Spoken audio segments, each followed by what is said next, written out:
Hi, we're Terra. My name is Catherine. My name is Tasha. My name's Anat. Terra is a secondhand marketplace app designed to create a bespoke secondhand shopping and selling experience. So, how did this idea emerge? Well, as teenagers in the 21st century, the biggest problem that we are confronted with is the increasingly urgent climate crisis and our contribution to it. Most prominently, our contribution to irresponsible consumption of clothing. Especially in Bangkok, where malls are in abundance, shopping has become a lifestyle that is wasteful and unsustainable.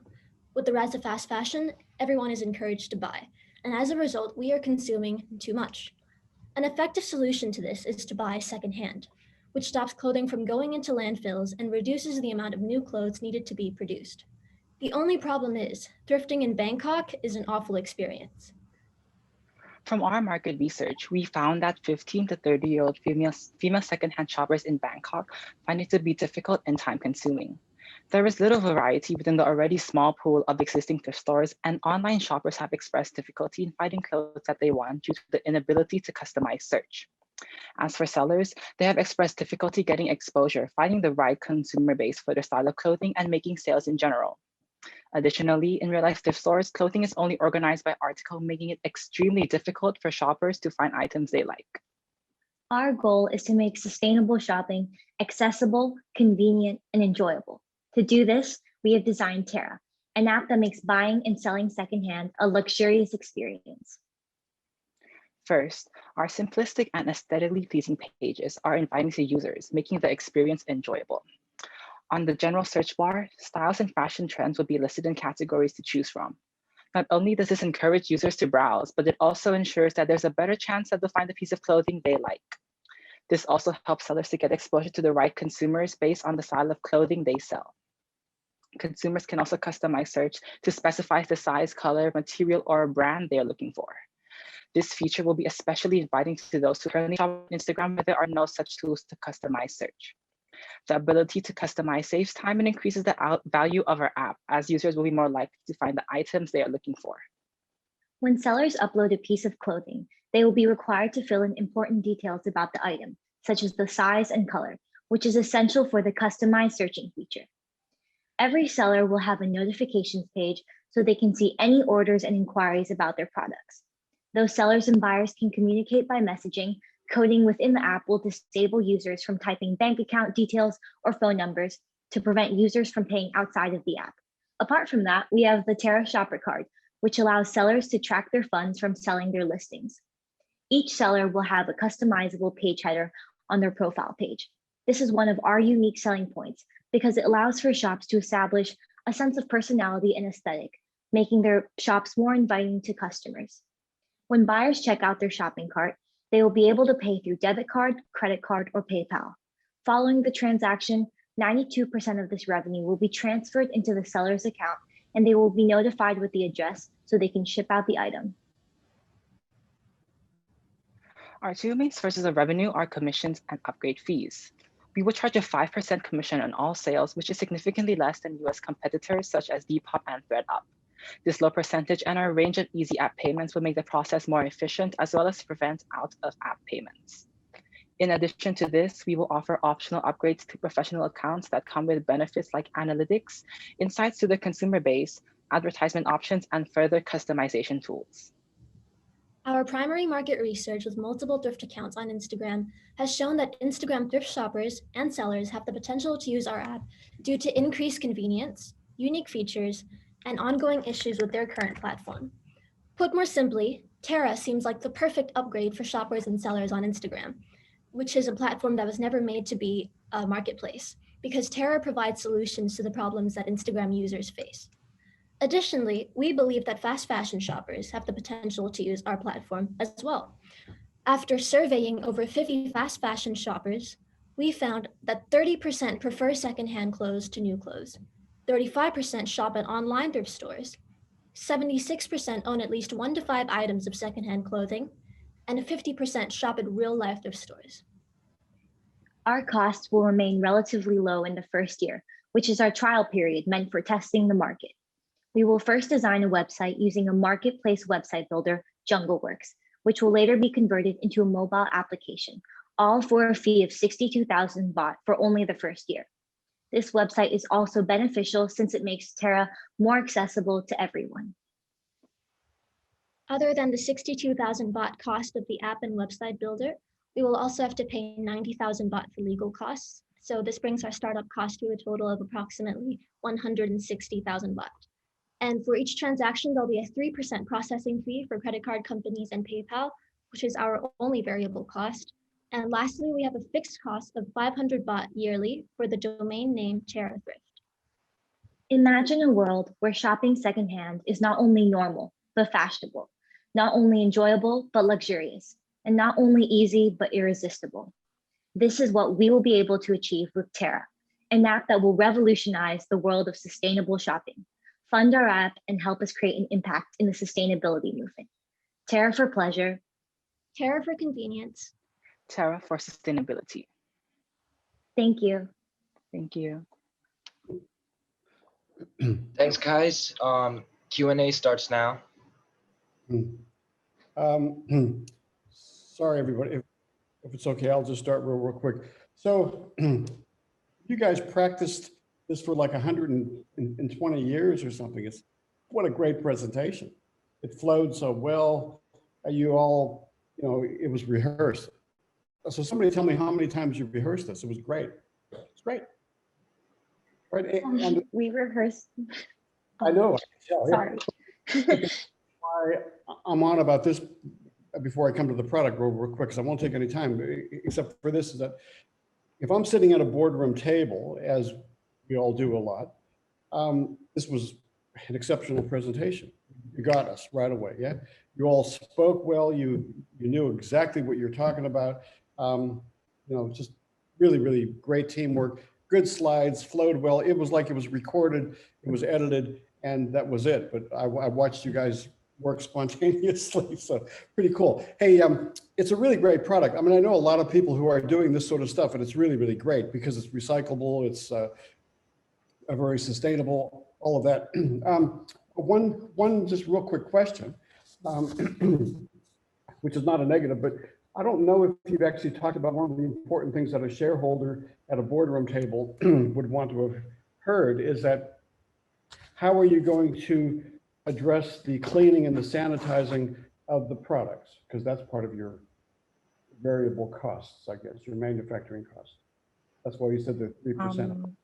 Yeah, so about that, the person who actually ships out and handles the clothing is the seller itself. And so we'll we have, as mentioned, we have the legal part. And so we'll draft sort of like a terms and conditions. And within that, there's probably going to be a section that says like you're responsible for cleaning and sanitizing. And I think we'll really emphasize that, especially during this time of COVID-19. Especially like we have a third wave and infections are going up like every day. And so I think hygiene is very important and something that we will value very closely.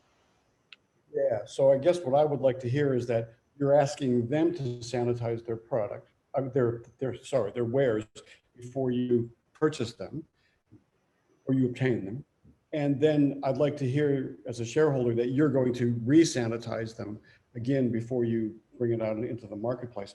But that brings me to the, because I would have forgotten about this, but you just mentioned it. You said your legal costs seem quite high, 90,000. Now that's in Thai dollars. I don't know what that works out to be Australian dollars. I don't, I'm not going to look, but it seems a lot higher than I would have expected compared to the other costs in that slide. Just tell me about that. Yeah, so for that, we actually overestimated our costs just to give a little room because you can never have too much money.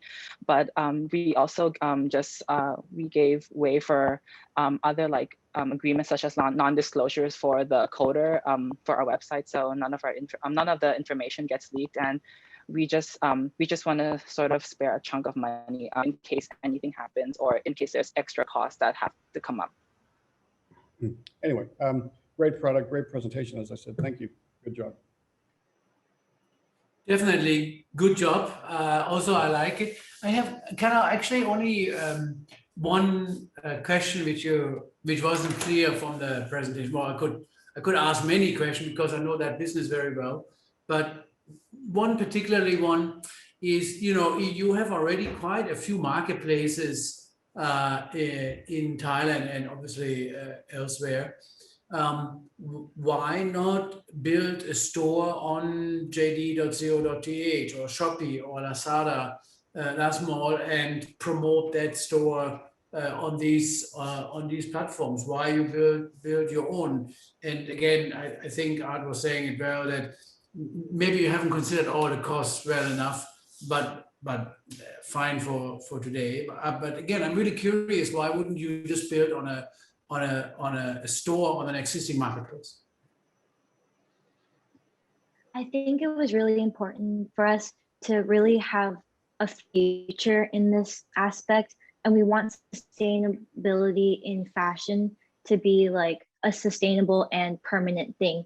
So we want to encourage users to have and explore a sense of individuality and be able to create their own shop and really build a brand on that, which also offers the sellers a business opportunity that they can hopefully profit off of in the future. I just wanted to add to that. Personally, myself, I have sold on JD Central before, and Lazada and Shopee, and those websites, they actually also take a commission on top, and that will also sort of interfere with, I guess, our sort of commission that we have with the sellers. And so that by going on another platform, that will, I guess, lessen the like business to consumer, business to business a distribution channel. Well, it would change your business model, as in you would probably want to mark up appropriately, right? So if you buy or you commission sell something, you just needed to add on the appropriate commission from others. But again, you know why you don't want something.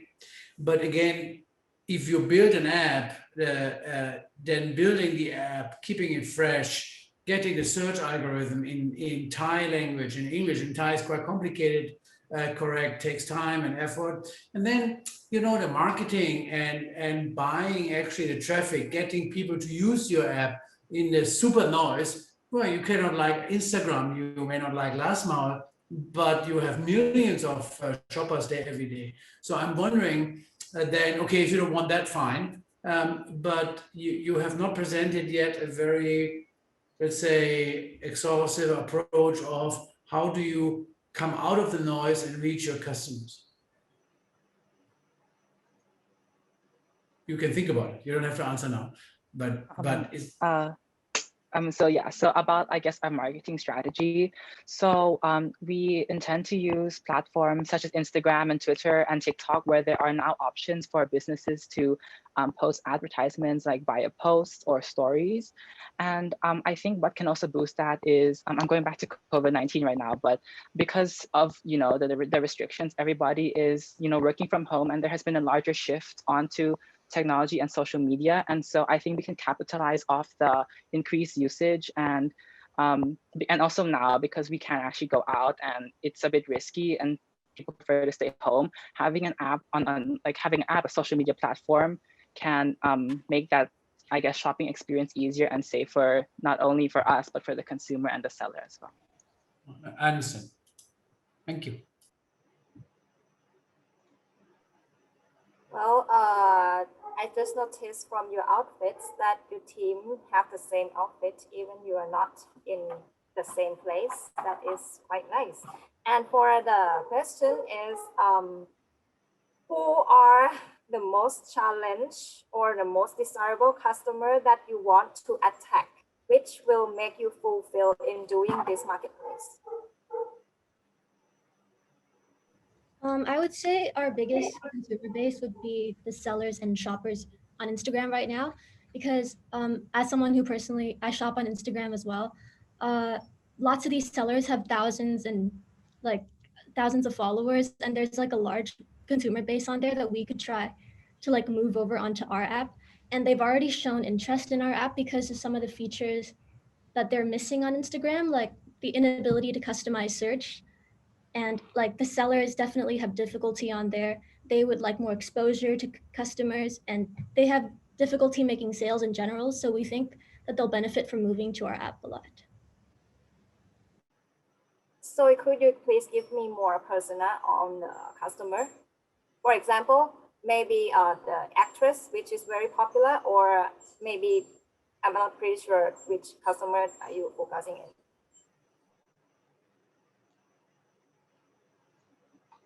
Do you mean like our consumer base?